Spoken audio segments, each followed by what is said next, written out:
AM kitchen വ്ലോഗിൻ്റെ പുതിയൊരു വീഡിയോയിലേക്ക് എല്ലാവർക്കും സ്വാഗതം.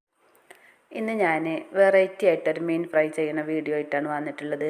നമ്മൾ പല വിധത്തിലും മീനൊക്കെ ഫ്രൈ ചെയ്യാറുണ്ട്. അപ്പോൾ ഇതുപോലെ ഒന്ന് ട്രൈ ചെയ്ത് നോക്കൂ, സൂപ്പർ ടേസ്റ്റാണ്. അപ്പോൾ ഞാനിതിന് മത്തിയാണ് എടുത്തിട്ടുള്ളത്. നല്ല ഉണ്ട മത്തി, നെയ്മത്തിയാണ്. ഏത് മീൻ വെച്ചിട്ടും ഇത് ചെയ്യുക. അയിലയും മത്തി അങ്ങനെ അതൊക്കെ ആകുമ്പോൾ കുറച്ചും കൂടി ടേസ്റ്റ് കൂടുതലാണ് കഷ്ണ മീനിനേക്കാളും. എന്ന് വെച്ചാൽ എല്ലാ മീനും ചെയ്യാം. അപ്പോൾ അതാ ഞാൻ ഉപ്പും മുളക് പൊടിയും മഞ്ഞൾപ്പൊടിയും മാത്രം കൂട്ടിയിട്ട് നമ്മുടെ മീനൊന്ന് മാരിനേറ്റ് ചെയ്ത് വെക്കുകയാണ്. ഇതിലേക്ക് കുറച്ച് കറിവേപ്പിലയും കൂടെ ചേർത്തൊന്ന് തിരുമ്മിയെടുക്കാം. അപ്പോൾ ഞാനിതാ പാൻ അടുപ്പത്തേക്ക് വെച്ചിട്ടുണ്ട്. ഇനിയിപ്പോൾ സ്റ്റൗ എല്ലാം കത്തിച്ച് പാൻ നന്നായി ചൂടായതിന് ശേഷം ഇതിലേക്ക് വെളിച്ചെണ്ണ ചേർത്ത് കൊടുക്കുകയാണ്. ഞാനിതിലേക്ക് ഒരുപാട് ഇൻഗ്രീഡിയൻസ് ഒന്നും ചേർക്കണില്ല, സിമ്പിളായിട്ട് ഫ്രൈ ചെയ്തെടുക്കുകയാണ്. പക്ഷേ സൂപ്പർ ടേസ്റ്റാണ്. അപ്പോൾ വെളിച്ചെണ്ണയിൽ തന്നെ ഇത് ചെയ്തെടുക്കാനായി ശ്രദ്ധിക്കുക. അപ്പോഴേ നമ്മൾ ആ പ്രതീക്ഷിച്ചിട്ടുള്ള ഒരു ടേസ്റ്റ് ഇതിന് വരുള്ളൂ. അപ്പോൾ അത്യാവശ്യം വെളിച്ചെണ്ണ ഒഴിച്ച് കൊടുത്തു. ഇതിലേക്ക് നമ്മൾ മസാലയൊക്കെ പുരട്ടി വെച്ചിട്ടുള്ള മീനുകൾ ചേർത്ത് കൊടുക്കുകയാണ്. കറിവേപ്പിലയും കൂടെ ഉണ്ടെങ്കിൽ ചേർത്തോണം കേട്ടോ. ഞാനപ്പോൾ കറിവേപ്പില നല്ല മഴയായിരുന്നു, കറിവേപ്പില പൊട്ടിച്ചു കൊണ്ടുവരാനുള്ള മടീനെ കൊണ്ടാണ് അപ്പോൾ തിരുമ്മിയപ്പോൾ ചേർക്കാതിരുന്നത്.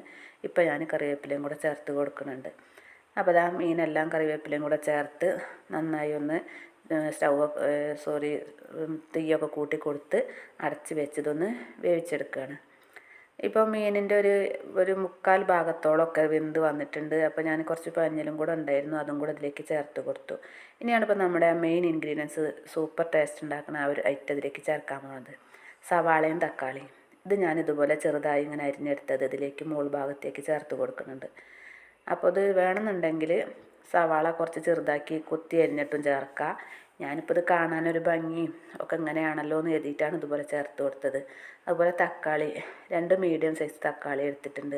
അത്യാവശ്യം പുളിയുള്ള തക്കാളി തന്നെയാണ് ഇതിന് ടേസ്റ്റ് ഉണ്ടാവുക. അതിൻ്റെ മുകളിലേക്ക് കുറച്ച് കുരുമുളക് പൊടിയും ഉപ്പ് പൊടിയും കൂടെ അങ്ങനെ തൂവി കൊടുക്കണമുണ്ട്.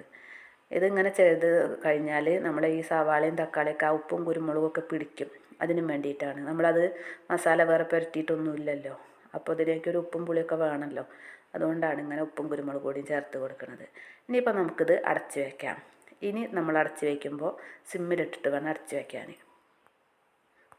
അപ്പോൾ ഞാനൊരു 2-3 മിനിറ്റൊക്കെ കഴിഞ്ഞ് അടപ്പെല്ലാം മാറ്റി ഒന്ന് തുറന്ന് നോക്കുമ്പോൾ സവാളയും ആ തക്കാളിയൊക്കെ നന്നായിട്ട് തന്നെ വഴന്ന് വന്നിട്ടുണ്ട്.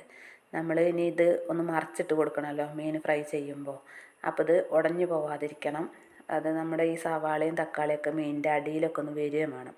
അതിനു വേണ്ടി സൂക്ഷിച്ച് വേണം നമ്മളിത് ഒന്ന് മറിച്ചിട്ട് കൊടുക്കാൻ. ഒരു ഭാഗമല്ലേ മുരിഞ്ഞിട്ടുള്ളൂ, മറ്റേ ഭാഗം കൂടി ഒന്ന് മുരിച്ചെടുക്കാൻ വേണ്ടിയിട്ട്. അപ്പോൾ ഞാനതൊന്ന് മുരിച്ചെടുക്കട്ടെ.